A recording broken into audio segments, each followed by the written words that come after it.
La CECITI pone en riesgo la Secretaría de Ciencia, la Secretaría de Ciencia. Humanidades, tecnología e innovación. Exactamente. Bueno, es que los viejos como yo nos acostumbramos al extinto consejo Alternativas. Claro.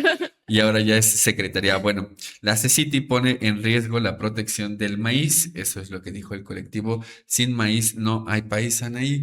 Y tenemos también varias entrevistas que habíamos anunciado.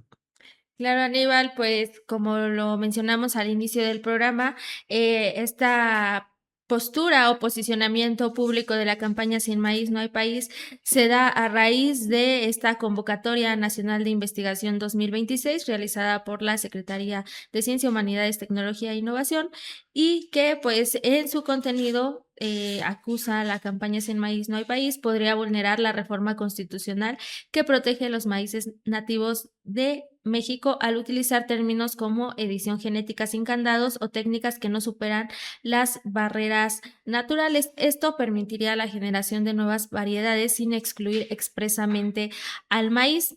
Aunado a ello, la convocatoria impulsa otros temas como la secuenciación genética de especies nativas sin un marco regulatorio que impida el despojo digital. Y esto es muy importante porque hay que recordar, estamos pues prácticamente a un año de que se avaló esta reforma, estas modificaciones constitucionales a los artículos 4 y 27 para proteger al maíz en México. Eso es muy importante porque justamente en el momento en el que se discutió esta reforma, hay que recordar que pues la revista Contralínea documentó ampliamente que en un inicio se presentó esta reforma y solo contemplaba a los transgénicos, que es una forma de modificación genética, pero que pues hay otras tecnologías diferentes a la transgénesis que también pues prácticamente lo que hacen es modificar genéticamente una especie.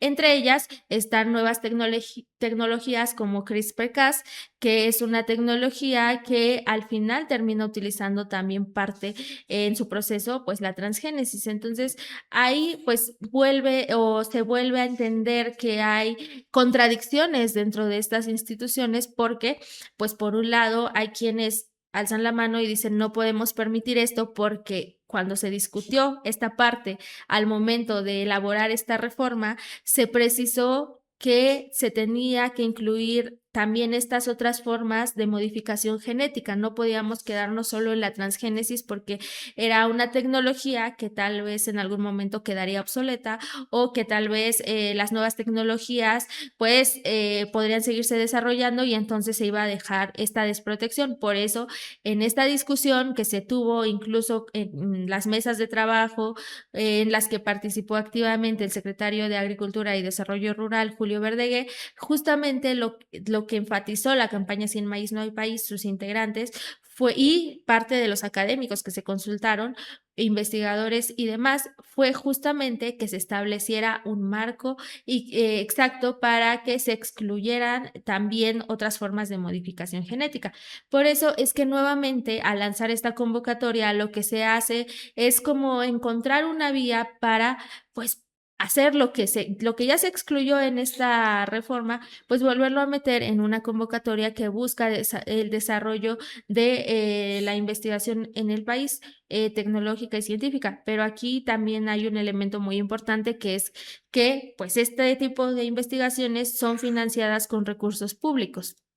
Es decir, y esta convocatoria está abierta a entes privados y públicos, es decir, que pues podríamos estar financiando a entes privados para que realicen estas modificaciones que y que al final no hay un análisis de riesgo de lo que podría, las consecuencias que podrían traer al medio ambiente. Esa es parte de la preocupación que expresó la campaña Sin Maíz No Hay País. Vamos a escuchar primero a David Rivero Fragoso, especialista en derechos humanos e integrante de la campaña Sin Maíz No Hay País, que nos explica justamente cómo nace esta preocupación y parte de los elementos importantes, fundamentales que se establecen en esta convocatoria y que justamente contravendrían lo que ya se estableció en esta reforma constitucional en materia de protección al maíz nativo. Aquí lo que nos preocupa muchísimo de esta convocatoria es que hay un juego de palabras en la convocatoria que violan la propia Constitución, ¿no? Pareciera que buscan sortear la protección que establece la Constitución y señalan términos que no existen en la ciencia como edición genética sin candados. O sea, eso no existe. O sea, pregúntale a cualquier persona especialista en el tema. No existe la edición genética sin candados. Yo creo que se refiere a justamente a la prohibición de los maíces genéticamente modificados por edición genética, ¿no? También establece conceptos como que no rebasen las barreras naturales. O sea, toda edición genética rebasa las barreras naturales. No hay una edición genética en el mundo, no hay tecnología por edición genética que no rebase las barreras naturales. Todas las rebasan. O sea, para poder generar edición genética se tiene que hacer en laboratorios. No puede hacerse fuera. Y se requieren equipos especiales para hacerlo. No lo puedes hacer simplemente vía polinización abierta o por cualquier forma de polinización. Eh, estas formas de estas tecnologías, ¿no? Eso es lo que nos preocupa, es parte de lo que nos preocupan, este juego de palabras en donde hablan de, o sea, parecía que el concepto lo escribió un abogado o abogada en lugar de una persona científica, ¿sabes? Porque parecía que buscaron nada más sortear la prohibición que trae la Constitución y no realmente enfocarse en conceptos realmente científicos en donde aquí la propia CECITI está usando la ciencia a modo, y eso nos parece muy, muy preocupante. Y además señalamos también que el introducir la edición genética en estas formas, en esta convocatoria de investigación, es una especie de caballo de Troya para permitir la liberación y la investigación, bueno, la investigación no, pero para prohibir, para sortear la prohibición de la siembra de maíz genéticamente modificado, que es lo que nos preocupa realmente en México, ¿no? Y esta prohibición,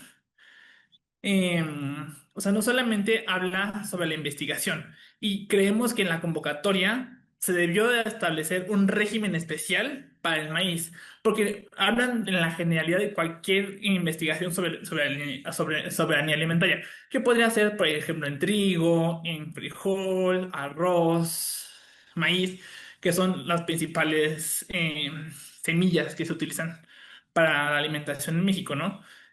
Pero debió señalarse que en el caso del maíz debía seguirse un protocolo especial, sobre todo porque la propia Constitución, en su artículo 4, establece un régimen especial para el maíz en temas de edición genética y no se señala, ¿no? Además, pareciera, por la convocatoria, que la ley de bioseguridad de organismos genéticamente modificados está sobre la misma Constitución. Y eso no puede suceder. O sea, la Carta Magna, que es la que da origen a todas nuestras leyes, no puede estar subordinada a una norma secundaria como es la ley de bioseguridad. Y en la redacción de esa convocatoria pareciera que es al revés.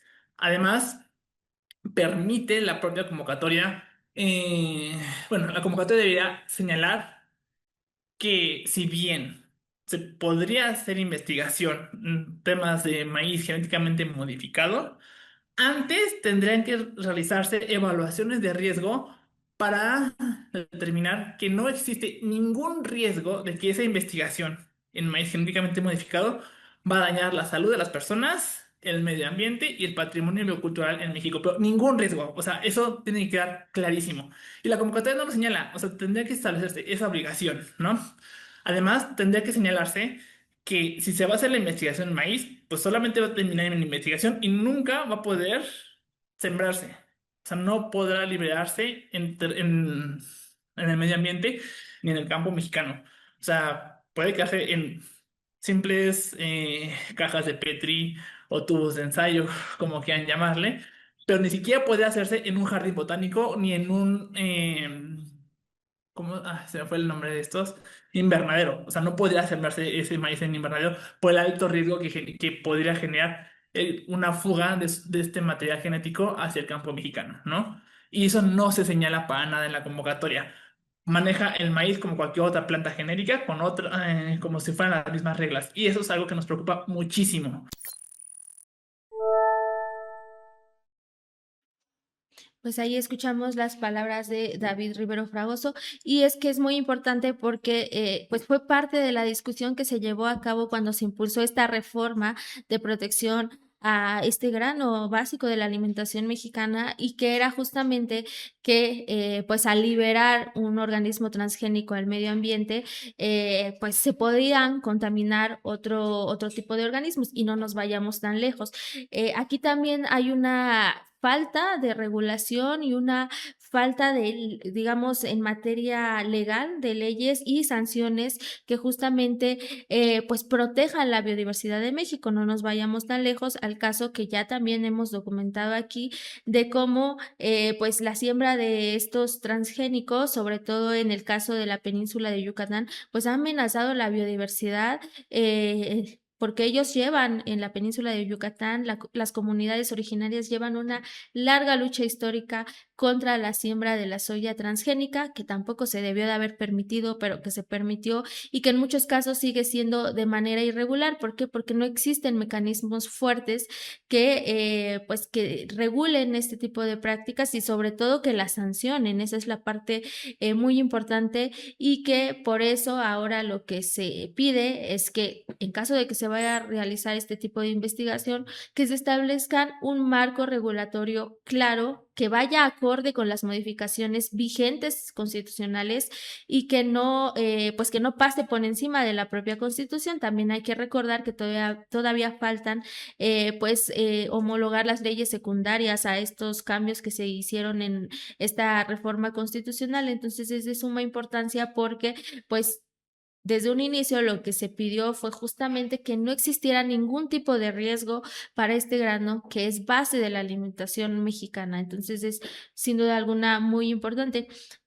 También la propia campaña Sin Maíz No Hay País pues acusó de que hay otros riesgos asociados que se presentan en esta convocatoria. Como bien lo decía, pues se habla de la secuenciación genética de especies nativas, pero exactamente lo mismo, no hay un marco regulatorio que impida el despojo digital y es que digitalizar el código genético de semillas originarias facilitaría que empresas transnacionales exploten esa información sin consentimiento previo, libre e informado de las comunidades ni un reparto justo de sus beneficios. Y es que pues esta parte de la secuenciación genética es algo que ya se hace en otros países, que básicamente es tomar muestras de una especie nativa, realizar la secuenciación genética, subirla a bases o bancos de datos en donde pues pueden tener un acceso libre y entonces se deja de lado pues el trabajo que históricamente, sobre todo en México, han llevado las comunidades originarias de protección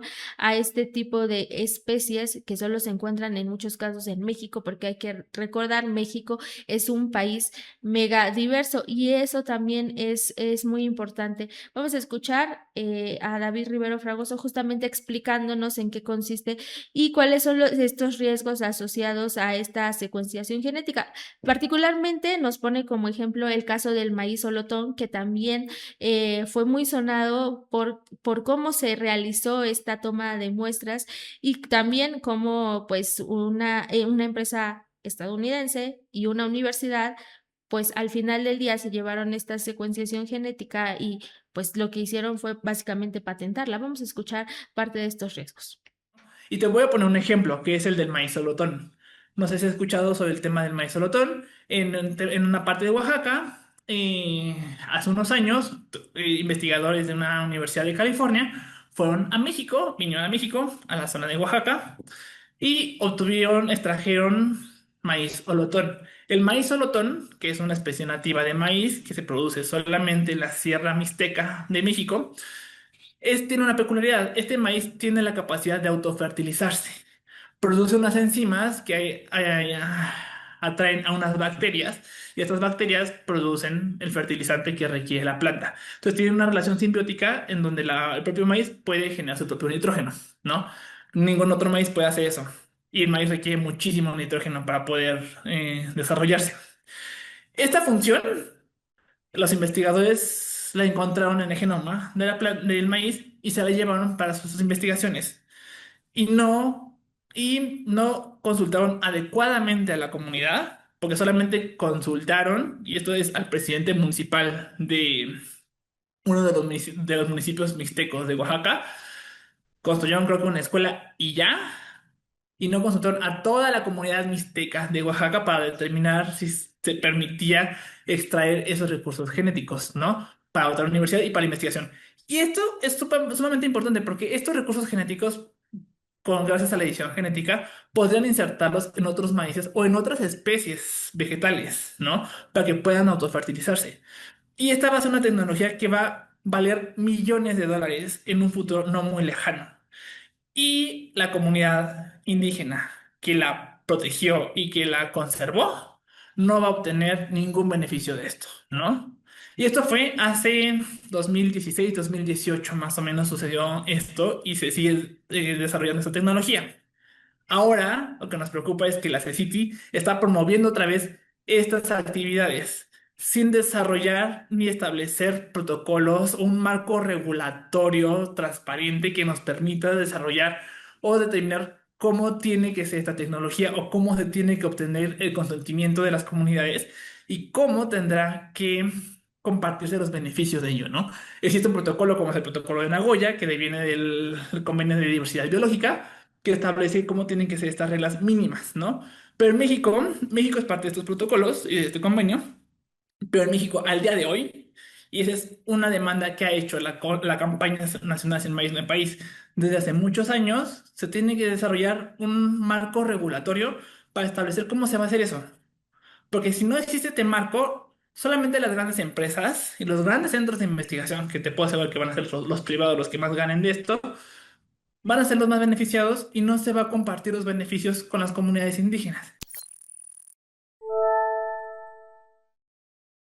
Pues ahí escuchábamos parte de esta explicación y el caso del maíz solotón fue muy sonado y también es muy importante porque este maíz en específico requiere condiciones medioambientales específicas para poder desarrollarse, para poder cultivarse y de hecho en México solo se siembra principalmente en Oaxaca y Chiapas y son las comunidades originarias de estos dos estados las que han resguardado porque al final del día México se volvió un reservorio de este tipo de especies. ¿Y cómo se lograron dar este tipo de especies? Pues a través de técnicas como la hibridación, que no dependen de modificaciones genéticas en laboratorios, no dependen de generar estas modificaciones, estas ediciones genéticas, sino que se hace a través de la recombinación de semillas, algo que se ha hecho históricamente en México y son estas comunidades las que tienen el conocimiento de la siembra, de la cosecha y sobre todo que tienen el conocimiento de estas semillas porque las han cultivado y las han resguardado por un largo periodo de años. Entonces, lo que se abre ahora con la posibilidad que se abre con esta convocatoria y en los términos en los que se está abriendo es que puedan venir investigadores, que puedan venir universidades, académicos, demás, a recuperar estas muestras sin consultar a las comunidades, porque no se establece cómo se va a hacer y llevar y hacer estas secuenciaciones genéticas y lo que no se sabe al final del día es en dónde van a parar, si las van a patentar, porque al final del día si las patentan y como bien lo escuchábamos, hacen estas patentes las venden para introducirlas en otro tipo de especies, pues lo único que estamos haciendo, lo único que se estaría haciendo es enriquecer nuevamente a estas compañías transnacionales que son las que desarrollan todo este tipo de investigación y entonces dejar a las comunidades que han sido las guardianas de este tipo de semillas, pues a la deriva, sin recibir ni siquiera los beneficios de estas investigaciones que al final del día, pues básicamente solo están agarrando algo que ya está establecido y haciéndolo pasar como suyo.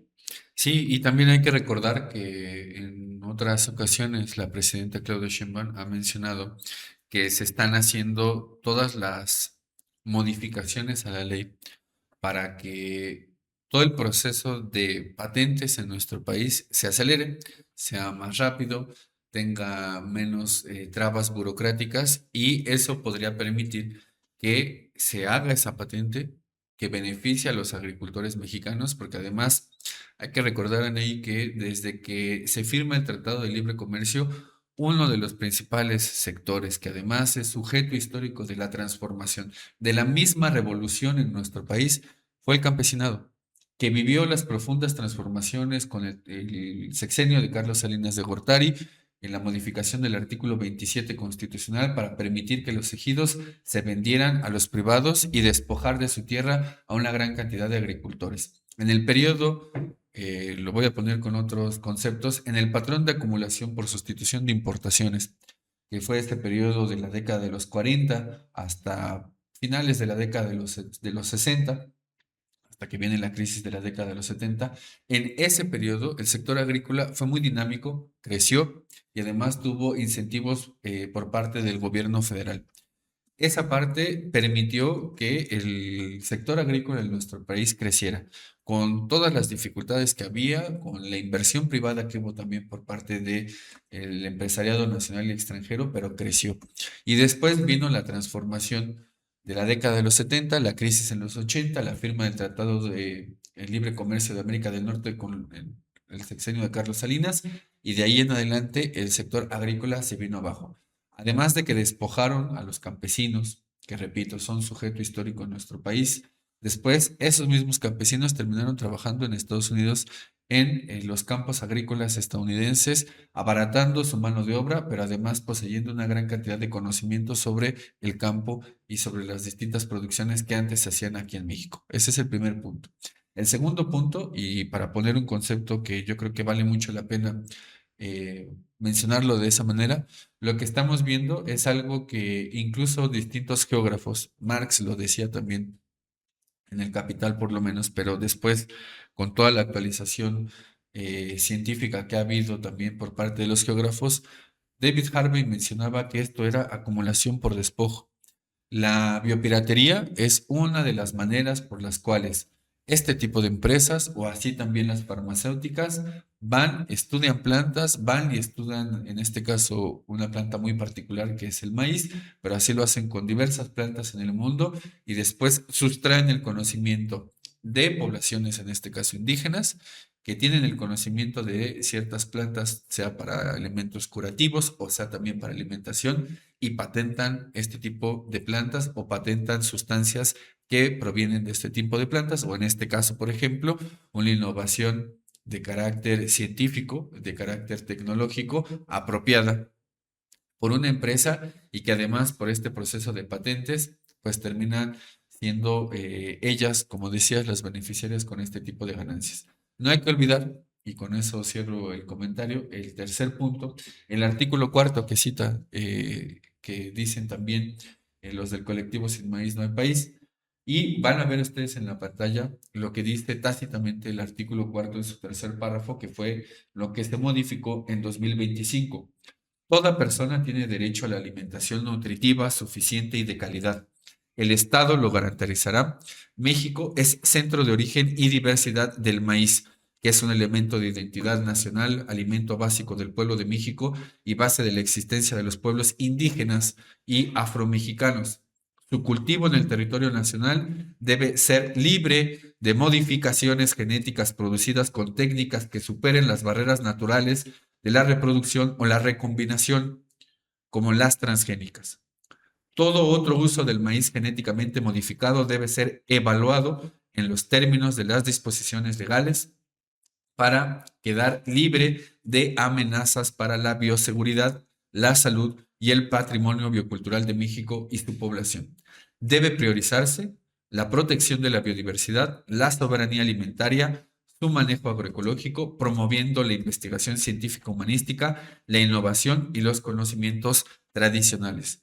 Lo leo porque es importante, porque estaríamos quizá frente a la violación de una constitución con esta convocatoria que hace la CECITI, que hay que recordar este tercer párrafo del artículo cuarto, pero lo otro es que no vayan a querer justificar con esta última parte, y la vuelvo a leer, debe priorizarse la protección de biodiversidad, la soberanía alimentaria, su manejo agroecológico, promoviendo la investigación científica y humanística, y esperemos que no se agarren de este último punto para promover este tipo de situaciones, Anaí.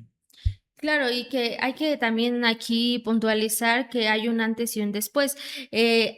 Con la CONACYT, como bien decías, antes de que pasara a ser la Secretaría de Ciencias, Humanidades, Tecnología e Innovación, con la CONACYT teníamos esta parte de fomentar la investigación, pero fomentarla de acuerdo a algo que era muy importante y que incluso se establece dentro de estos cambios constitucionales, que es fomentar la producción de maíz a través de prácticas agroecológicas y tradicionales. Se hablaba incluso del sistema de milpas, que eso es muy importante porque justamente es ahí donde los productores tienen más conocimiento, porque las milpas en México pues también son parte de la forma de producción que históricamente se ha dado en el país. Entonces es muy importante. Ahora lo que vemos es que quizá ya no estamos viendo este impulso agroecológico con esta convocatoria, porque estamos viendo que lo que se está pugnando es por, digamos, pues poner por encima de todo esto lo que son las pues modificaciones biotecnológicas, la biotecnología que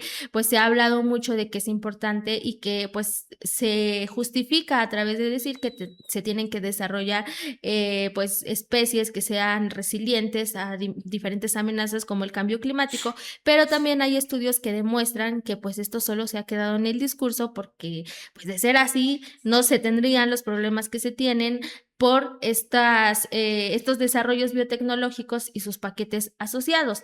Hay que recordar que en el caso del maíz, pues una lucha que se ha emprendido es pues esta lucha contra el uso del glifosato, que primero se desarrolla una especie que es resistente a este herbicida, pero no se mide todo el riesgo asociado que hay para la salud humana, para la salud de todas las especies animales, vegetales y sobre todo para los suelos, para el agua, para el aire. O sea, no se hace una evaluación integral de estos riesgos, por eso es que pues se ve como avances tecnológicos y que pues en el discurso se quedan en eso porque en realidad no se está protegiendo en los reservorios bioculturales de los países. Ahora vamos a pasar a escuchar a Alma Piñeiro, quien también pues es una investigadora experta justamente en la genética molecular del desarrollo de las plantas, la evolución, así como la bioseguridad y biomonitoreo de organismos genéticamente modificados en México, en particular en el maíz. Ella ha participado ya en diversas investigaciones desde 2003 que justamente se han adentrado pues a revisar todo este tema del maíz. Vamos a escuchar primero, pues justamente cómo nos explica esto que se está haciendo al aplicar este concepto de edición genética en la convocatoria, cómo se intenta equiparar con con otro tipo de tecnologías y pues qué riesgos tiene desde su área de expertise. Vamos a escucharlo. Entonces, es paradójico que en un eje estratégico que lo que pretende es fortalecer la soberanía alimentaria, se considere que se considere la secuenciación como una de las opciones, ¿no? También en ese mismo paquete, ¿no? Que son dos cosas diferentes, pero también se considera la edición genética, ¿no? Y después este documento de eje estratégico número 7 de soberanía alimentaria tiene una serie de definiciones a modo, ¿no? En donde básicamente está equiparando la edición genética como algo similar a lo que se conoce como mutagénesis inducida. Son dos técnicas diferentes, pero están siendo de cierta manera equiparadas en una serie de definiciones ambiguas, porque lo que se dice es que lo que no se va a permitir son organismos transgénicos, que es un tipo de organismo genéticamente modificado, en donde tú introduces una construcción genética, una quimera genética, que es un ensamble de diferentes secuencias o genes que vienen de diferentes organismos. Entonces, en eso no lo vamos a permitir, pero en la edición genética, como no tienes que incluir nada, ¿no? No tienes que introducir secuencias genéticas que vienen de un virus o bacteria o un ensamble generado en un laboratorio, entonces no hay problema. Y además es muy preciso, es dirigido, yo lo puedo dirigir a un gen específico y hacer corte y confección de ese gen, que es parte natural de un organismo y ya quedó, ¿no? Pero dentro de las definiciones ambiguas de este documento, pues por un lado dicen que no se puede introducir material de ADN. Sin embargo, para llevar a cabo procesos de edición genética mediados por una tecnología que se llama CRISPR-Cas, tienes que meter RNAs guías, que se sintetizan además a nivel de DNA, ¿no? Y eso lo tienes que introducir por algún mecanismo al organismo que quieres editar genéticamente, o sea, ¿no? Y una de las maneras que, por ejemplo, se hace de manera bastante habitual en plantas, ¿no? Que es lo que yo conozco, es haciendo transgénesis. O sea, la introduces mediante modificación genética, incluyes la secuencia genética para que a su vez se transcriban estos RNAs guías, incluyes la secuencia genética para que se transcriba y traduzca y se produzca la proteína Cas9, que es la nucleasa de la que hablan, ¿no?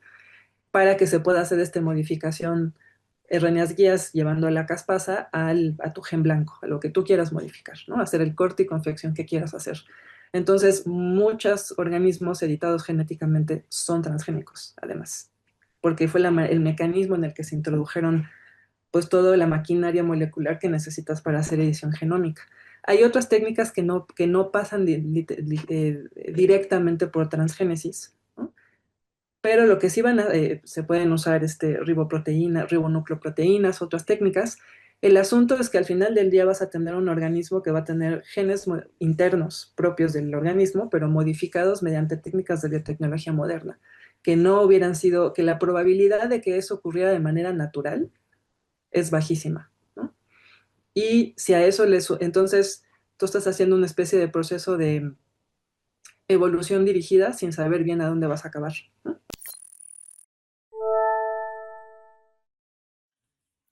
Pues ahí escuchábamos también las palabras de la doctora Alma Piñero, explicándonos cómo estas nuevas tecnologías, como estas modificaciones por CRISPR-Cas tienen riesgos asociados, porque al final del día, aunque se dice que pues, podrían ser una opción más viable, terminan utilizando la transgénesis para introducir esas modificaciones en las nuevas especies. Es decir, pues se termina armando todo un entramado que al final del día termina modificando las especies y que al final lo que no se hace es evaluar los riesgos asociados que se tienen con estas modificaciones. Y hay muchos estudios que hablan justamente sobre cómo estas tecnologías en particular tienen riesgos que no se miden, que se dejan de lado y sobre todo, pues una vez más, no se consulta a las comunidades, que esa es la parte fundamental e importante de que pues lleguen empresas y simplemente quieran hacer modificaciones sin consultar a quienes han sido los guardianes de estos reservorios bioculturales. También vamos a escuchar otro fragmento en donde la doctora Alma Piñeiro nos habla sobre esta pues cuestión de la edición genética y cómo pues los impactos que trae, sobre todo pues también para tener un poco más claro el concepto y que tengamos entendido de qué se está hablando cuando se hablan de estos términos que, hay que decirlo, a veces no se entienden, no son fáciles de entender y que por eso pues establecen este tipo de convocatorias utilizándolos como pues ellos decían a modo, ¿no? Tratando, Caballito de Troya. exacto, como un caballo de Troya, haciéndolos a modo para justamente pues que se vea que es una convocatoria que lo que impulsa es la investigación, pero pues digamos que lo que se cambia en realidad pues es mucho más allá de lo que se establece o de lo que podríamos ver. Vamos a escuchar parte de esta explicación. Entonces están usando unas definiciones muy a modo dentro de esta convocatoria para habilitar la edición génica, ¿no? Y luego, por otro lado, este es el eje estratégico, el tema prioritario número 5, donde meten todo esto, ¿no? Y se llama Fomento para la protección y conservación de la agrobiodiversidad. El hacer edición genética no te implica ningún tipo de conservación ni de protección de la diversidad en ningún punto, ¿no? Pero se pone una salvaguarda al final, ¿no? En donde se dice que se tiene que garantizar que la innovación biotecnológica se genere bajo estricto control público, sin poner en riesgo la salud, la biodiversidad, la soberanía alimentaria, ni el acervo genético y biocultural de México. Y no queda claro cómo va a haber este tipo de salvaguardas. Si consideramos que la ley de bioseguridad que existe desde el 2005, tiene criterios también un tanto laxos para aplicar criterios de bioseguridad, y no estaba incluyendo en ese momento a organismos editados genéticamente, aunque la definición de organismo genéticamente modificado de la ley de bioseguridad sí engloba a los editados genéticamente, pero la edición genómica por CRISPR-Cas no existía cuando se hizo la ley, ¿no? Y pues parte de lo que escuchábamos en esta última intervención de la doctora Piñeiro es esta crítica también a que hay mecanismos insuficientes para proteger verdaderamente las semillas, los granos básicos de la alimentación mexicana, porque una de las leyes que pues se supone debería de pues estar regulando este tipo de cuestiones es la Ley de Bioseguridad de Organismos Genéticamente Modificados, también conocida como Ley Monsanto, aprobada en 2005 y que justamente lo único que hizo fue abrir las puertas para la siembra y liberación, ya sea en fase experimental, piloto o comercial, de organismos genéticamente modificados, sin que hasta ahora se hayan hecho las evaluaciones de riesgo. Vuelvo al caso de la soya en la península de Yucatán y en otros estados, porque bajo esta ley se permitió la liberación en fase piloto y comercial de esta semilla, sin medir los riesgos asociados. O sea, la ley que debería de medir estos riesgos, de determinar un marco regulatorio para que no existan estos riesgos de contaminación a otras especies o de riesgos al medio ambiente, no lo hace, no es suficiente para garantizar una protección verdadera. Por eso mencionaba el caso de la península de Yucatán y los largos años de lucha que han emprendido las comunidades originarias para, pues, sacar estos transgénicos que en muchas ocasiones ya incluso se sembraron de forma irregular e ilegal, como también lo documentamos aquí en la revista Contralínea. Y es que también escuchábamos en esta intervención que como parte de esta convocatoria de la CECITI, a cargo de la doctora Rosaura Ruiz, es en el punto 5 titulado Fomento para la protección y conservación de la agrobiodiversidad, se establece que uno de los temas prioritarios que deben abordar los proyectos que se presenten a esta convocatoria es impulsar la investigación orientada a la protección y conservación in situ y ex situ de recursos genéticos con valor agroalimentario y biocultural del país. Las propuestas deberán reconocer y fortalecer los derechos colectivos de los pueblos indígenas y comunidades campesinas sobre sus bienes comunes, semillas y conocimientos tradicionales. Pues esto se dice ahí, pero no se establece cuál va a ser ese marco, cuáles van a ser esos pasos a seguir y sobre todo qué va a pasar con esta parte de la secuenciación genética, porque si se saca sin consultar a las comunidades o sin que haya un proceso transparente, pues al final del día es hacer lo mismo que se hizo cuando se aplicó esta ley Monsanto. También dice que se fomentará el desarrollo y aplicación de tecnologías para la secuenciación genética de especies nativas, la edición genética y otras herramientas biotecnológicas permitidas exclusivamente para la generación de nuevas variedades, razas o individuos mejorados genéticamente. Eso es lo que quiere impulsar básicamente esta convocatoria y pues supedita que esta innovación biotecnológica se genere bajo estricto control público, pero no se establece cuáles van a ser esas medidas de estricto control público.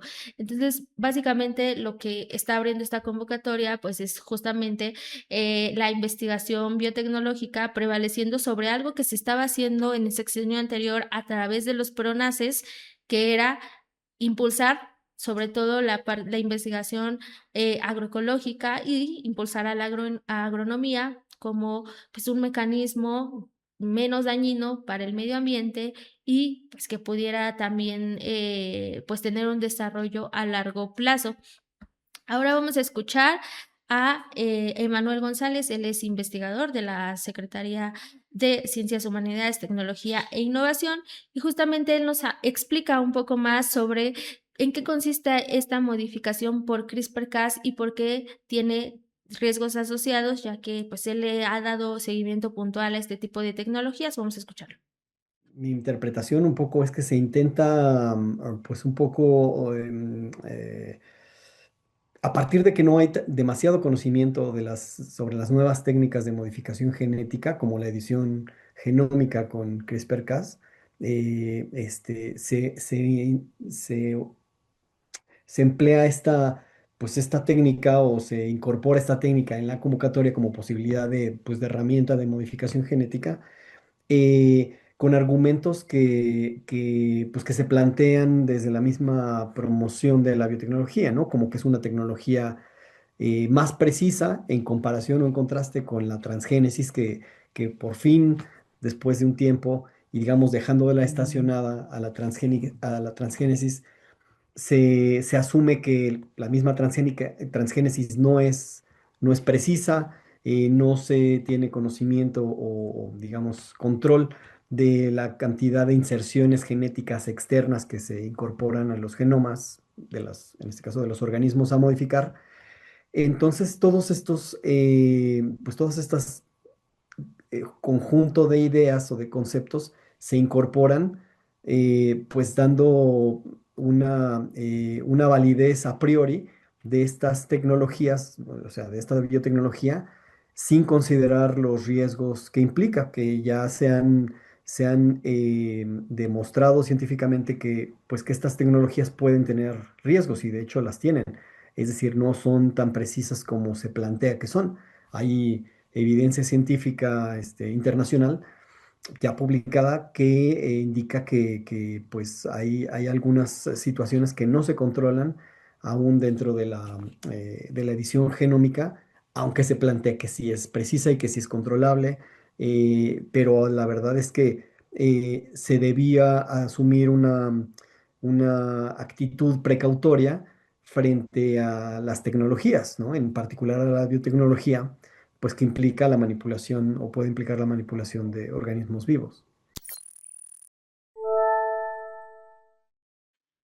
Y justamente en esta intervención con el investigador Emanuel González escuchábamos que nos hablaba de este principio precautorio que ya habíamos abordado aquí también en la revista Contralínea cuando presentamos pues todos estos daños asociados a la utilización de plaguicidas. Bueno, el principio precautorio establece que no puede prevalecer ningún interés sobre pues ciertos derechos como son el derecho a un medio ambiente sano, el derecho a la salud, el derecho de los pueblos indígenas. Es decir, el principio precautorio siempre tiene que prevalecer sobre todas las decisiones que se tengan que tomar. Se ha dejado de lado, sí, lamentablemente se ha dejado de lado, pero esa es una lucha que se tienen y que tienen las comunidades, sobre todo las comunidades indígenas, que son quienes pues han sido las que históricamente han emprendido una lucha contra este tipo de tecnologías.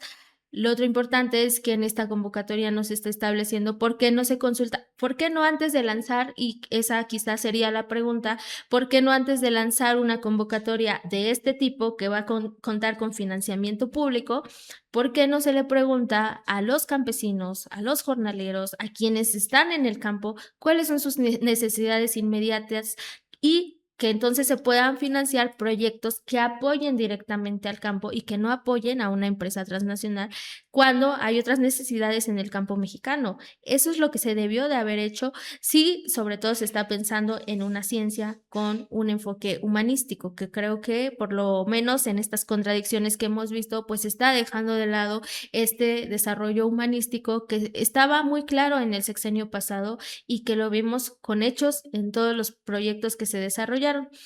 Ahora vamos a escuchar nuevamente al investigador Emanuel González, pues con un planteamiento muy importante que es la reflexión hacia qué se entiende por soberanía alimentaria, que ese es un tema muy importante porque si esta convocatoria establece que es parte de las acciones para alcanzar la soberanía alimentaria, debemos de preguntarnos qué se está entendiendo por soberanía alimentaria y qué va a prevalecer en ese entendimiento. Vamos a escuchar parte de su reflexión.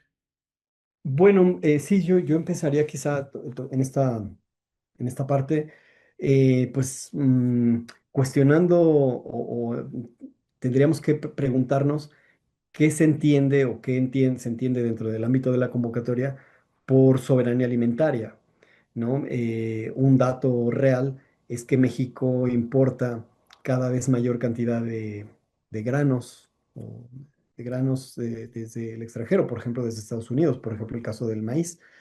Eso por un lado. Por otro, prácticamente el 80-90% de las semillas que se utilizan, de las semillas híbridas que se utilizan para la agricultura en nuestro país, pues tienen el régimen de propiedad intelectual. Es decir, son empresas semilleras transnacionales, tienen los derechos para vender estas semillas, entonces desde esa perspectiva, pues podríamos preguntarnos qué soberanía alimentaria y qué se entiende por soberanía alimentaria.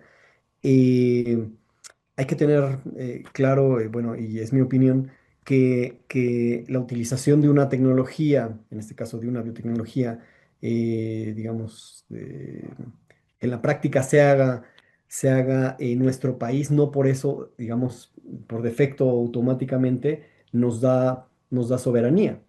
Pensando en quizá llevando el término hacia una autonomía alimentaria, es decir, que las comunidades, los pueblos, campesinos, productores agrícolas, tengan la posibilidad de producir de la manera alimentos, digamos, culturalmente adecuados en los métodos y condiciones y circunstancias en los que se encuentran ellos, eso es realmente, me parece a mí, autonomía alimentaria, que no es lo mismo que la soberanía alimentaria que se plantea, porque, de nuevo, ¿no? Por ejemplo, con una tecnología en este caso de modificación genética, a la cual además no ha sido, pues de alguna manera o de ninguna manera consultada, por ejemplo, con los productores o incluso con los mismos consumidoras y consumidores, nosotros, ¿no? Que eventualmente estaríamos alimentándonos de sus productos, sobre la pertinencia y la idoneidad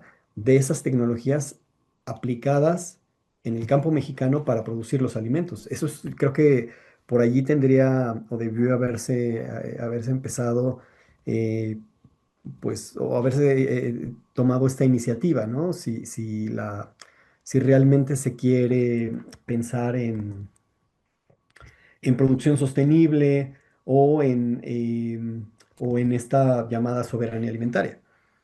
Es decir, ¿qué mejor soberanía alimentaria o autonomía alimentaria que, por ejemplo, una comunidad, pensemos en la costa de Guerrero, que produzca los alimentos que allí se consumen, con los modos que se utilizan o que se han tenido desde hace cientos o miles de años, eh, en los tiempos y con las semillas que estas comunidades pues han tenido desde siempre, que no tecnologías pues que cada vez va siendo más dudosa, digamos, la eficacia o la pertinencia de estas tecnologías, de estas biotecnologías. Un mensaje muy importante, el del investigador Emanuel González, sobre todo porque hay que tener en cuenta que es importante esta reflexión en torno a lo que se entiende por soberanía alimentaria, porque pues así es como se traza el camino para alcanzarla. Entonces depende de quiénes están manejando estos proyectos, sobre todo pues estableciendo estos proyectos. Y hay que recordar pues que esta convocatoria es lanzada por la Secretaría de Ciencias, Humanidades, Tecnología e Innovación a cargo de la doctora Rosaura Ruiz, pero también tiene como autoridades competentes a la Secretaría de Desarrollo y Agricultura a cargo de Julio Verdeguer y a la Semarnat a cargo de Alicia Bárcenas. Entonces es muy importante que estas, y lo escuchábamos incluso cuando presentábamos otros trabajos sobre estos transgénicos, sobre el uso de plaguicidas, pues que debe de existir un trabajo coordinado entre todas estas secretarías para garantizar una verdadera protección al medio ambiente, a la salud, justamente a los granos básicos. Entonces, y en este caso, pues ahora hasta la ciencia, porque de lo que hemos hablado aquí una y otra vez es que tenemos que pugnar por una ciencia libre de conflictos de interés. Por un lado, aceptar que la ciencia con conflictos de interés existe y que lo hemos visto con estos estudios y escritos fantasma, como se le han llamado al conocido trabajo que ha hecho sobre todo la transnacional Monsanto para pues pagarle a investigadores para que hagan estudios, realicen estudios, pues también a modo donde defiendan el uso de este tipo de tecnologías.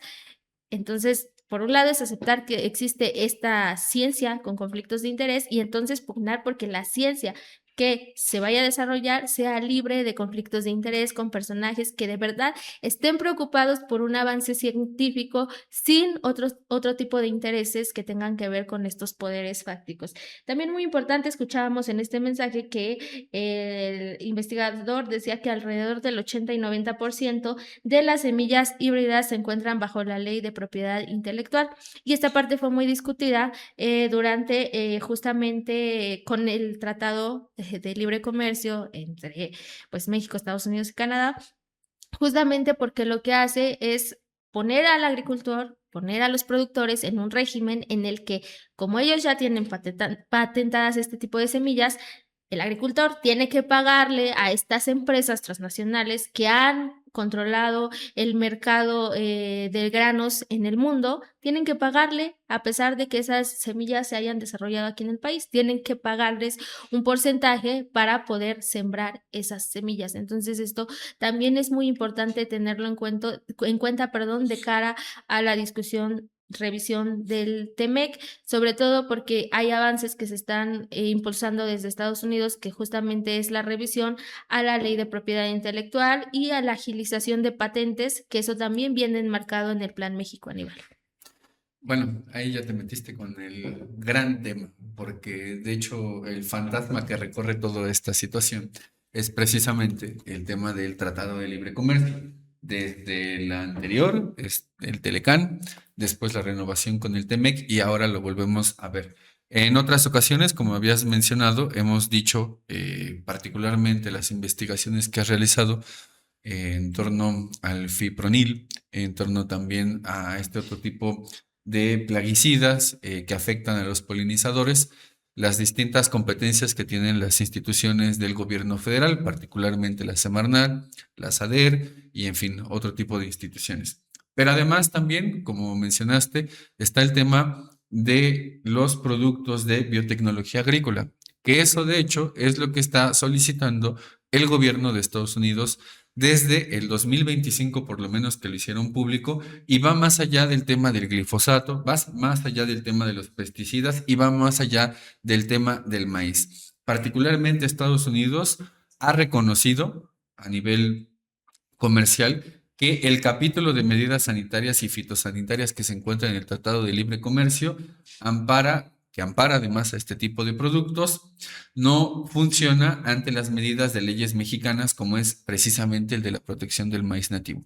Entonces, para dejarlo en términos muy claros, muy sencillos y muy llanos, ¿qué es lo que tenemos? La pugna entre el marco regulatorio mexicano, por un lado, o sea, el conjunto de leyes, reglamentos y normativas que hay en el país, que en este caso en particular protegen al maíz nativo, frente a las solicitudes imperiales de Estados Unidos, que lo que pretenden es homogeneizar, que básicamente lo que implica es modificar la ley mexicana para ponerla a tono con el Tratado de Libre Comercio.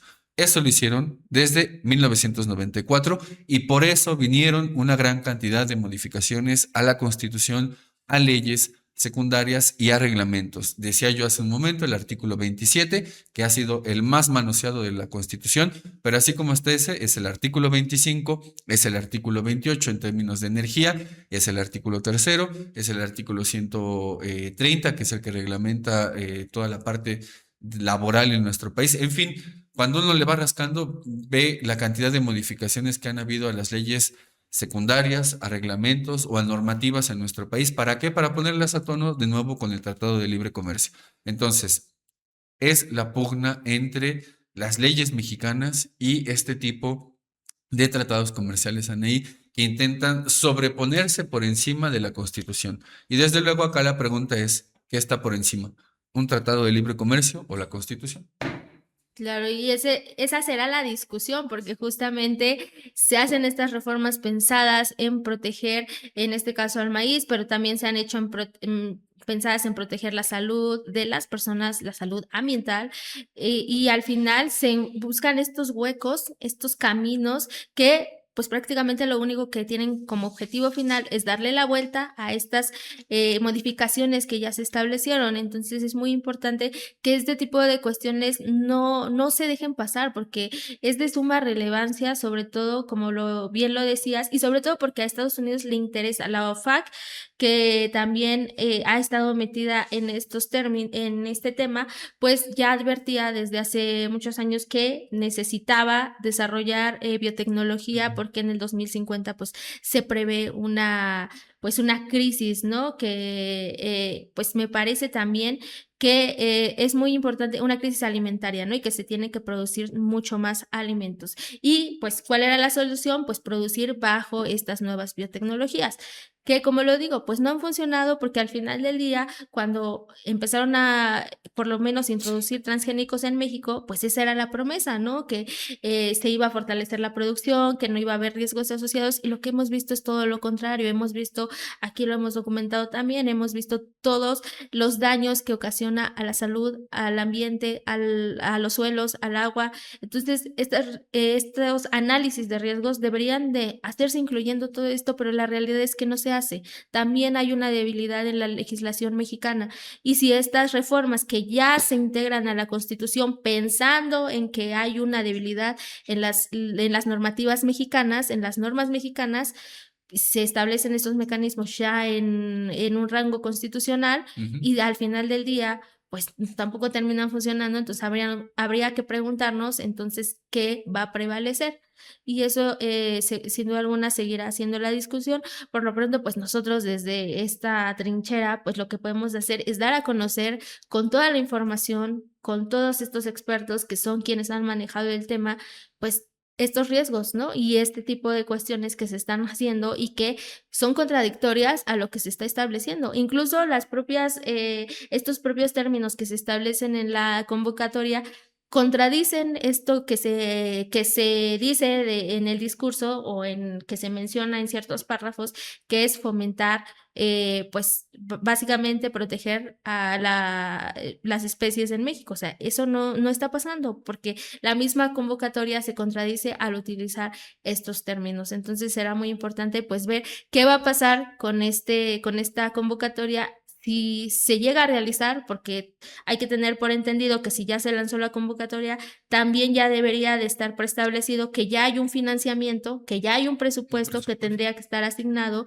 Entonces, aquí lo que tendríamos que preguntarnos es qué va a pasar de continuar en estos términos esta convocatoria, qué va a pasar si no se establece todo este marco que se necesita, y que se necesita transparentar todo lo que no se ha escrito, porque simplemente la convocatoria es lanzar estas peticiones, estas solicitudes de proyectos, y al final no se establece de qué manera se va a transparentar todo esto que se realice.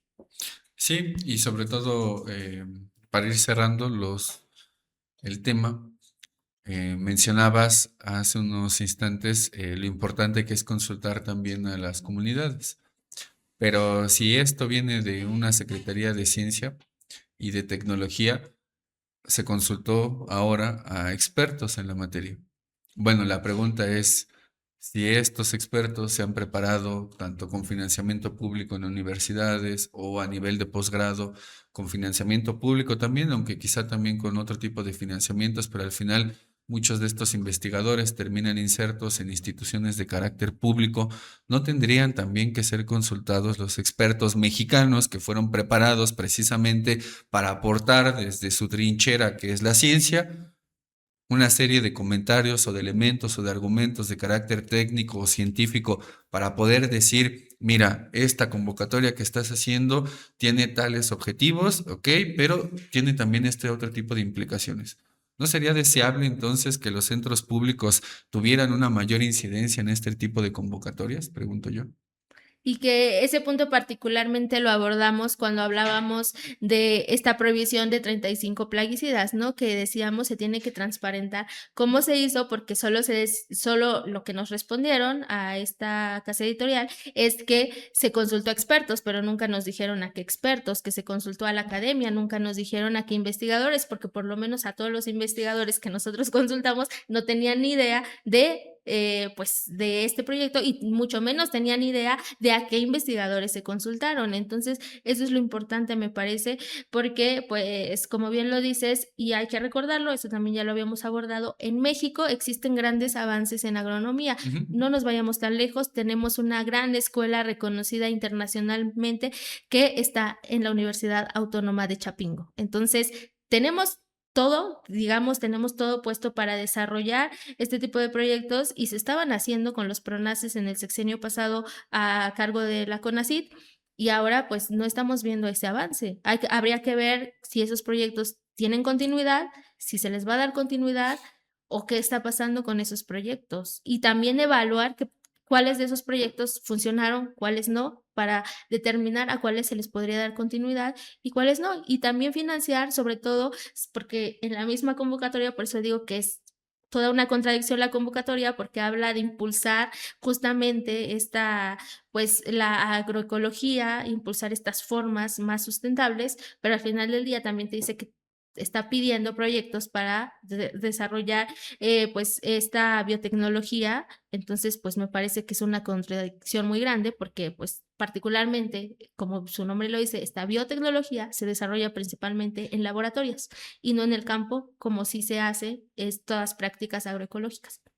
Pues bueno, importantísimo este tema, sobre todo por lo que implica para la cultura mexicana el maíz. Estamos profundamente imbricados a nuestro maíz y por eso esta campaña de Sin Maíz no es país, pues no necesita más argumento, es bastante clara.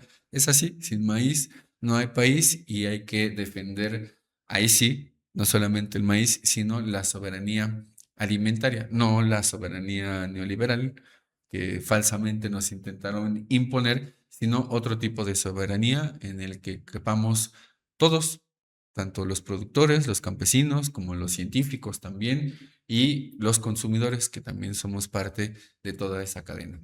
Pues,